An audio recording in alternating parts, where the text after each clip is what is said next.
Assalamualaikum warahmatullahi wabarakatuh. Di video kali ini kita akan membahas tentang rokok. Dan sebelumnya kita perkenalkan diri dulu, yaitu nama saya Ibnu Kiratman dan teman saya. Kenalkan, nama saya Dr. Saiful. Nah, dalam video kali ini kita akan membahas isu kebijakan kesehatan yang masih menjadi perdebatan sampai sekarang, yaitu rokok. Menurut kamu, kenapa isu rokok masih penting dibahas di Indonesia sampai sekarang?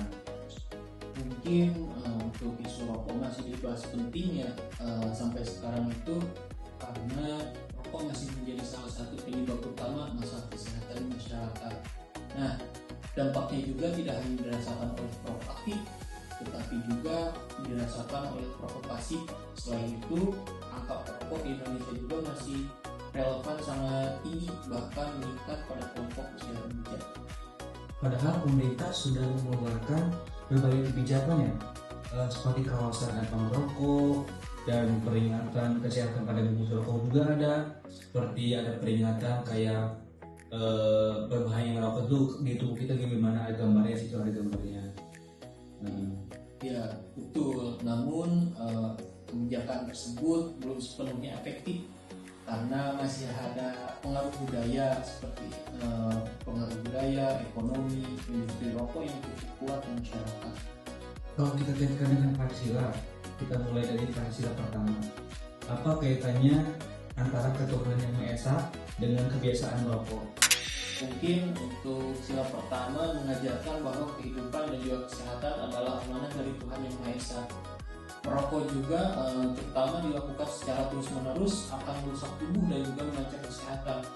Oleh karena itu, kebijakan pengendalian rokok harus bisa dipahami sebagai upaya negara untuk menjaga amanah kehidupan tersebut. Jadi bukan soal larangan, tapi juga soal tanggung jawab moral seperti diri sendiri ataupun bermasyarakat. Ya betul sekali. Lalu dari sisi kemanusiaan, bagaimana rokok dipandang melalui sila kedua? Mungkin dari perspektif kemanusiaan, rokok menimbulkan ketidakadilan. Rokok pasif seringkali terpapar tanpa memiliki pilihan, terutama pada anak-anak dan juga ibu hamil. Hal ini bertentangan dengan prinsip kemanusiaan yang adil dan beradab, karena hak mereka hidup sehat tidak terpenuhi seperti itu. Berarti rokok bukan cuma merugikan diri sendiri, tapi juga orang lain. Betul. Dan itu seringkali kita abaikan. Kalau kita bicara soal solusi nih, tentu tidak bisa dilakukan sendiri.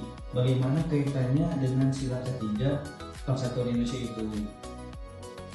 Mungkin kaitannya dengan sila ketiga Persatuan Indonesia, permasalahan rokok membutuhkan kerjasama semua pihak, tidak hanya pemerintah, tetapi juga tenaga kesehatan, institusi pendidikan, keluarga, dan juga masyarakat. Tanpa persatuan tersebut dan juga kesadaran bersama, kebijakan pengendalian rokok mungkin sulit berjalan dan tidak efektif. Apalagi budayanya di sini sudah cukup banyak melekat di masyarakat. Betul, itu yang membuat pendekatannya harus lebih komprehensif. Nah, sekarang kita masuk ke sila keempat. Bagaimana seharusnya kebijakan rokok dibuat sila ini? Mungkin untuk sila keempat menekankan musyawarah dan juga kebijaksanaan, yang artinya kebijakan rokok disusun berdasarkan data ilmiah, kajian kesehatan, dan juga aspirasi masyarakat.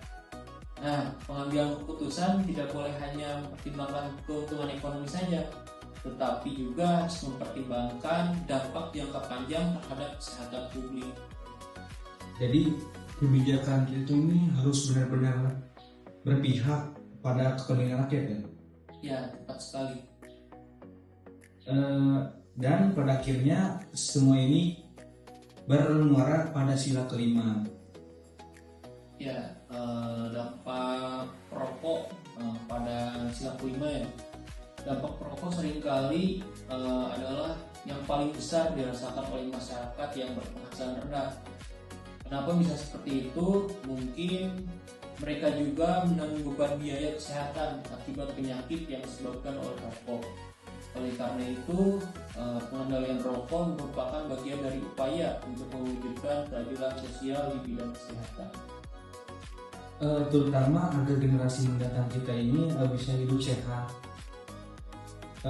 Jadi dapat disimpulkan bahwa kebijakan pengendalian bukan sekedar aturan atau larangan, melainkan bentuk nyata pengalaman nilai-nilai Pancasila dalam menjaga kesehatan masyarakat.